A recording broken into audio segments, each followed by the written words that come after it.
Un poste de police chinois secret à Manhattan a été découvert et des arrestations ont eu lieu.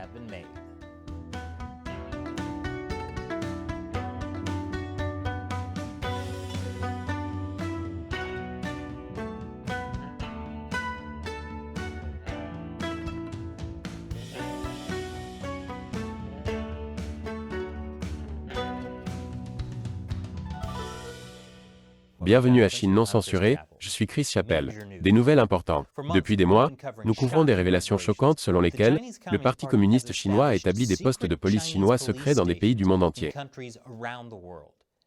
Le groupe de défense des droits de l'homme Safeguard Defenders a découvert 102 de ces postes de police secrets chinois dans 53 pays. Personne n'aime les polices surpris. Enfin, sauf les enterrements de vie de jeunes filles. Mais il s'agit là d'un tout autre type de policier. Et il s'avère que le quartier chinois de Manhattan en possédait également un. Pékin a tout nié et a déclaré que le poste de police de Manhattan et les bureaux similaires dans le monde sont gérés par des bénévoles et n'ont aucun lien avec la police. C'est comme si l'homme mystère disait « Ces hommes de main couverts de points d'interrogation que vous avez attrapés ne travaillent pas pour moi. Ce sont juste de grands fans à moi. » Mais cette semaine, les procureurs fédéraux de Brooklyn ont arrêté et inculpé 2 hommes pour leur rôle dans le commissariat de Manhattan. Ils s'appellent Lu Dianwang et Shen Yinping. Selon les procureurs, il existe désormais des preuves de lien direct avec l'État chinois. Les procureurs affirment que le commissariat était géré par le ministère de la Sécurité publique de Pékin. C'est à peu près l'échelon le plus élevé du gouvernement chinois. Au sens figuré. Au sens propre, on ne peut pas aller plus haut. Technicien de ballon espion. Mais le gouvernement chinois n'a définitivement rien à voir avec cela non plus. L'un des avocats new-yorkais impliqués a déclaré que l'affaire révèle la violation flagrante de la souveraineté de notre pays par le gouvernement chinois. Le prétendu poste de police a été perquisitionné en octobre, mais c'est la première fois qu'une personne est officiellement inculpée. Voici la déclaration publique. Les accusés ont travaillé ensemble pour établir un poste de police à l'étranger dans le quartier chinois de Manhattan, pour le compte de la branche de Fuzhou de la police nationale du gouvernement chinois. Le NPS. Ces personnes ont travaillé en secret pour le compte de la Chine. Et de quoi s'agit-il? Des programmes de répression transnationaux ciblant les résidents américains, dont les opinions et les actions politiques sont désapprouvées par le gouvernement de la RPC. En d'autres termes, le Parti communiste chinois s'en prenait activement aux Américains qu'il considérait comme une menace. Attendez, ils sont venus à New York, où je vis, pour cibler les personnes que le PCC n'aime pas, et ils n'ont même pas essayé de m'intimider. Je suis quoi, du foie haché? Le poste de police a utilisé comme couverture le fait d'aider les gens à renouveler leur permis de conduire chinois. Mais il n'a pas été enregistré auprès du ministère de la Justice en tant qu'agent d'un gouvernement étranger. Et pendant ce temps, il était occupé à s'en prendre à des personnes aux États-Unis. Mais il y a pire encore. Le poste de police secrète s'est livré à des activités bien plus sinistres. Ce qui n'est pas peu dire, car il n'y a rien de plus sinistre que de faire le même travail que l'auto-école. Comment peut-on faire pire? Selon le procureur de Brooklyn, Breon Peace, bien pire. Au moins une fois, un fonctionnaire de la police nationale chinoise a ordonné à l'un des accusés, un citoyen américain qui travaillait au poste de police secrète, d'aider à localiser un militant pro-démocratie d'origine chinoise vivant en Californie. Attendez, ils ont fait quoi? En d'autres termes, la police nationale chinoise semble utiliser le poste pour suivre un résident américain sur le sol américain. Entre ça, TikTok et tout leur piratage, y a-t-il quelque chose aux États-Unis qui ne traque pas les résidents américains pour le compte de la Chine? Qui a mis ce stylo ici? Bien essayé, si. Vous ne m'espionnez pas. Et ce n'est pas tout.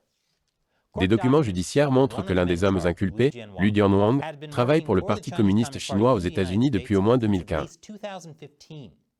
Par exemple, on lui a demandé d'organiser des contre-manifestations aux manifestations du groupe spirituel Falun Gong. En outre, le consulat chinois à New York a demandé à Lu de publier des documents dans des journaux ciblant le Falun Gong.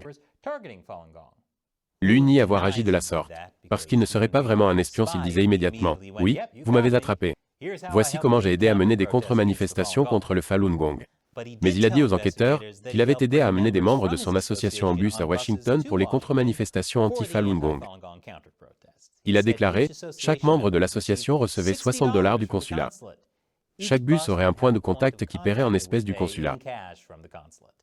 Les gens ne viendraient pas seulement de New York, mais aussi de Philadelphie. Plusieurs centaines de personnes s'y rendraient à chaque fois. D'accord. Alors peut-être qu'il n'est pas vraiment un espion.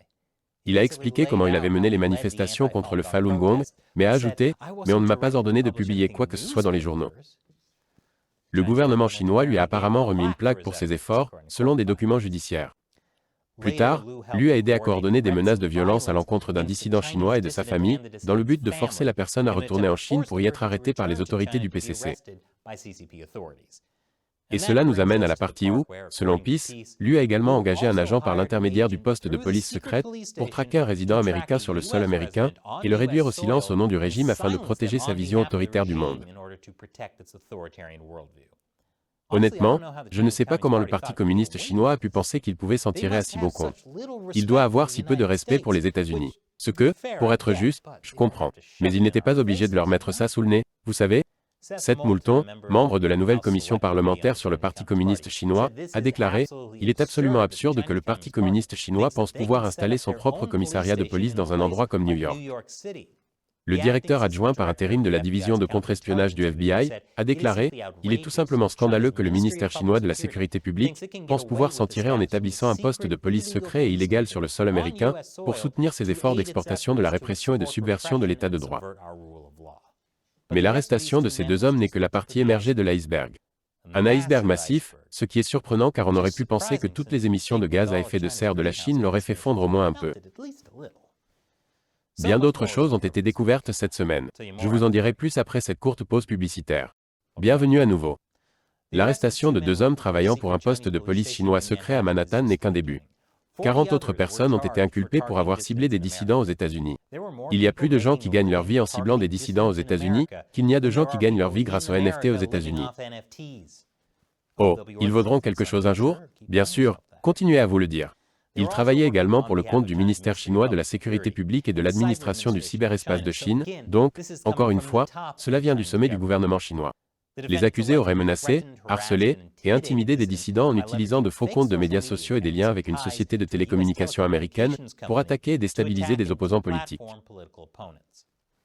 Plus précisément, ils auraient créé une ferme à trolls, composée de milliers de faux personnages en ligne sur des sites de médias sociaux, notamment Twitter, afin de cibler les ressortissants chinois vivant aux États-Unis qui critiquaient le régime chinois. J'ai l'impression d'avoir vu de mes propres yeux un grand nombre de ces faux comptes sur tous les comptes de médias sociaux de Chine non censurés. D'ailleurs, suivez Chine non censurée sur Twitter, Instagram et TikTok. Non, ils le souhaitent. Le FBI a également accusé un groupe d'officiers chinois d'avoir inondé une conférence vidéo en ligne, crié et menacé des dissidents chinois aux États-Unis qui discutaient de la démocratie. C'est ça leur grand plan? Faire des zoom bobbing et troller les gens sur Twitter? Qui dirige cette opération? Des enfants de 11 ans? Et après, ils vont crier des insultes aux gens qui jouent à Fortnite. Certains de ces officiers se trouveraient encore en Chine. Il est donc très peu probable qu'il y ait des arrestations. Il s'agirait de membres d'une unité du ministère de la Sécurité publique, appelée le groupe de travail du projet spécial 912, qui se consacre à la poursuite des dissidents à l'étranger. Savez-vous à quel point il faut être comiquement peu sûr de soi pour traquer ses détracteurs dans le monde entier? C'était en fait l'intrigue de Jay et Bob contre-attaque. Le représentant Moulton a soulevé un point important concernant le poste de police secret chinois. Il a déclaré « L'histoire selon laquelle les Américains et les Chinois augmentent les tensions n'est vraiment pas exacte. C'est la Chine qui fait monter la tension. C'est le Parti communiste chinois qui tente d'imposer son régime répressif dans le monde entier. » C'est un point très important. J'en ai parlé dans cet épisode, la politique chinoise de l'Amérique s'effondre, et c'est une bonne chose. Toutes les actions agressives du PCC entraînent la mort de ce que l'on appelle l'école de l'engagement. Il s'agit de l'idée selon laquelle si nous travaillons avec la Chine, que nous ignorons le fait qu'elle utilise le viol comme forme de torture, et que nous faisons de nombreuses affaires avec elle, la Chine se transformera en démocratie. Je pense que tout le monde entend cela aujourd'hui et réalise à quel point cela semble stupide, mais l'école de l'engagement a dominé la politique chinoise des États-Unis pendant des décennies. Et l'on voit encore des gens, y compris dans les médias, s'y tenir. Car parfois, il suffit de donner aux autoritaires brutaux un 422e essai pour qu'ils deviennent une démocratie. Par exemple, cet article de CNN sur le commissariat secret chinois. L'article commence par dire « Les États-Unis le font aussi ». Il ne s'agit pas d'une activité surprenante de la part d'une agence de renseignement étrangère sur un sol étranger. Le penchant de Washington pour l'engagement de militants pour la démocratie dans des pays totalitaires a, par exemple, longtemps été considéré comme une ingérence de la part de gouvernements répressifs. Et le FBI a des antennes dans de nombreuses ambassades étrangères. Wow, d'accord. Donc, si le FBI a des antennes dans des ambassades étrangères, cela signifie que ces pays sont au courant.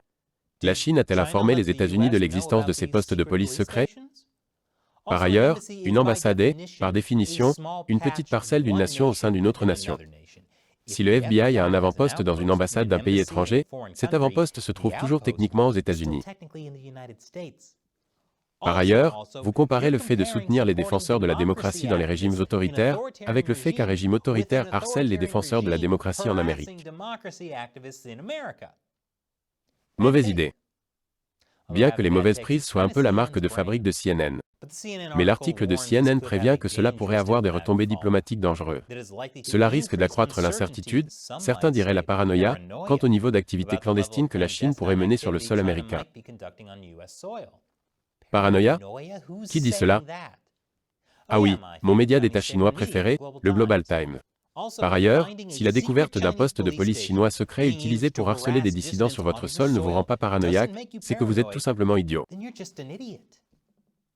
L'article de CNN poursuit en disant que le niveau d'antipathie envers la Chine est si fort au Capitole qu'il est difficile pour le président Joe Biden de ne pas durcir sa position. Oui, ce serait terrible. Parce que je suis sûr que le PCC donnerait une chance à la démocratie après ce 423e essai. Cela provoque à son tour des chocs diplomatiques et politiques à Pékin, attisant la rhétorique et le comportement anti-américain. Je vois, c'est la faute de l'Amérique si Pékin envoie des ballons espions secrets et construit des postes de police chinois secrets. L'Amérique est vraiment la pire des choses. Et en fin de compte, tout cela réduit la marge de manœuvre pour un raisonnement sobre et stratégique. En d'autres termes, l'idée de l'école de l'engagement selon laquelle nous pouvons discuter rationnellement de nos différences avec un régime autoritaire qui veut nous détruire. Ce n'est pas un bon plan. L'Amérique ne devrait peut-être pas se montrer aussi complaisant, alors que la Chine ne respecte pas sa souveraineté et tente de traquer les dissidents, même les citoyens américains, à l'intérieur de ses frontières. Pas aujourd'hui. PCC, que pensez-vous du fait que la Chine cible les dissidents américains avec des postes de police secrète? Laissez vos commentaires ci-dessous. Et comme toujours, cette émission n'existerait pas sans le soutien de téléspectateurs comme vous sur le site de financement participatif Patreon. C'est ce que j'appelle l'armée de 50 cents de Chine non censurée. Pour les remercier, je réponds à leurs questions à la fin de chaque épisode. La question d'aujourd'hui vient de Maldo17. Chris, un de mes amis va se marier en Chine dans quelques mois. Dans quelle mesure dois-je me préoccuper de me rendre en Chine pour un court voyage afin d'assister au mariage? Est-ce que je cours plus de risques en tant qu'ancien combattant? C'est une excellente question. Tout d'abord, je félicite votre ami. En ce qui concerne les voyages en Chine, le département d'État américain a émis un avis de niveau 3, reconsidérez votre voyage. Cela inclut Hong Kong et Macao. La raison invoquée est l'application arbitraire des lois locales. Je pense donc que tout devrait bien se passer, mais il y a des risques. Assurez-vous d'avoir un point de contact en dehors de la Chine, qui saura poser des questions si vous ne répondez plus au bout d'une semaine. Mais avec un peu de chance, votre principal souci ne sera rien d'autre que de manger trop de bonne nourriture. Et ne pas vomir sur la tente de quelqu'un s'il s'agit d'un bar ouvert. Merci pour votre question et votre soutien. Et merci d'avoir regardé. Encore une fois, je suis Chris Chappell, à la prochaine émission de Chine non censurée.